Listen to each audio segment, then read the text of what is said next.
Yo, kumusta mga kulot? Ako si Kuya Wing. At ngayon, kasama ko ang team CFG All-Star para sa isang masayang adventure sa Zambales. At ang highlight ng araw natin, ang masarap na tanghalian sa Bonitas Kitchen. Hindi lang ito isang ordinaryong kainan, kundi isang lugar din na para sa masayang bonding. Binuksan lang ito ni Mami Bonita noong Enero. Kaya fresh at puno ng excitement ang lahat. Narito na tayo sa Bonitas Kitchen. Welcome kami ng mainit ni Mami Bonita. At ramdam na ramdam ang pagmamahal sa pagkain. Parang laging handa ang lahat para sa mga foodies na tulad natin. Masasarap ang mga potahe rito, lalo na ang pork steak. Malambot at may tamang timpla. At ang Bicol Express, may tamang sipa ng anghang. Hindi rin mawawala ang fried chicken. Crispy sa labas, juicy sa loob. At ang chop suey, laging fresh ang mga gulay. Isa pa sa kinatuwaan ng lahat ay ang mga fresh fruits na nakahain. Kasama ang ilang kakanin, maging ang pinakasikat nilang halo-halo. Binigyan kami ng pagkakataong mag-DIY nito. Alam ninyo ba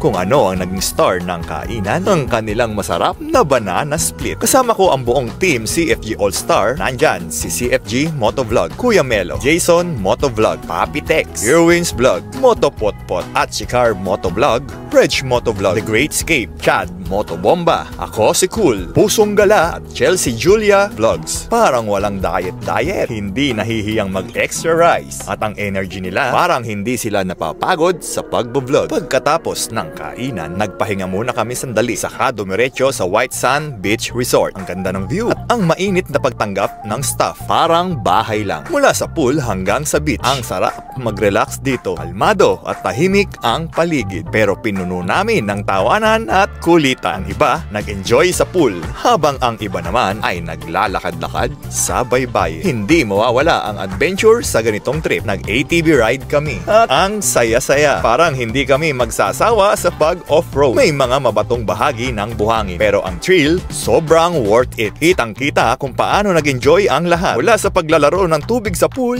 hanggang sa pagsusulit sa buhangin sa pampang ng Kabanggan. Matapos ito, sandali kaming nagpahinga sa Yellow House. Cozy, perfect para sa selfie, chill at barkada moment. Ang lawak nito, may view ng dagat at may mga upuan at tambayan para sa siesta. Parang paraiso lang. Isa pa sa highlight ng araw, hinarana kami ni Bragi Anthony Kagineman. Ang galing, parang nasa isang mini concert kami. Kaya kung naghahanap kayo ng kainan na ramdam ang lutong bahay, subukang dayuhin ang Bonitas Kitchen sa Kabanggan, Zambales. At kung naghahanap kayo ng affordable at magandang lugar para sa susunod ninyong getaway, puntahan na ang White Sand Beach Resort. Isa sa mga paboritong destinasyon ng ilang kilalang personalidad gaya ni Myla Pablo. Hinding-hindi kayo magsisisi. Yan ang sinigurado ko. Mula sa pool, ATV ride, hanggang sa Yellow House, siguradong sulit ang banding dito. Para sa mga updates, i-like at i-follow ang kanilang Facebook page, White Sand Beach Resort, yung may blue badge ha. At sa mga kakulot, salamat sa panonood.